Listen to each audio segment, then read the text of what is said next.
Sot, Shqipëria rrezikon diçka më të madhe se largimin e të rinjve, po humbet duar që ndërtojnë këtë vend. Shkojmë të gjejmë një murator, nuk ka. Na duhet një saldator, nuk gjendet. Kërkojmë një mekanik, një bojaçi, një instalator, listat janë bosh. Dhe në pyetjen më të thjeshtë, ku janë mjeshtrit? Përgjigjja është e dhimbshme, janë larguar, sepse Shqipëria nuk i mbajti dot.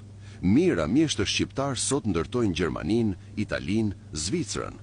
Punojnë me dinitet, paguhen si profesionist, respektohen si pjesë e motorit të ekonomisë.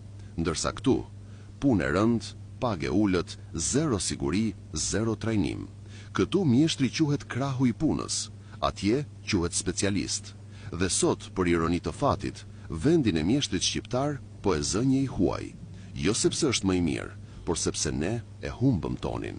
Sepse një shoqëri që nuk vlerëson profesionet, nuk ndërton dot as të ardhmen e saj. Fabrikat kërkojnë punëtor, nuk gjejnë. Ndërtimet kërkojnë murator, nuk ka. Serviset kërkojnë mekanik, mungojnë. Dhe pyetja e madhe vjen vetë. Si mund të ngelet një vend pa duar që prodhojnë, ndërtojnë, krijojnë? Nëse ke një profesion, sot je më i vlefshëm se kurrë. Por Shqipëria rrezikon të bëhet vendi që edukon mjeshtra për t'u dhënë falas Evropës.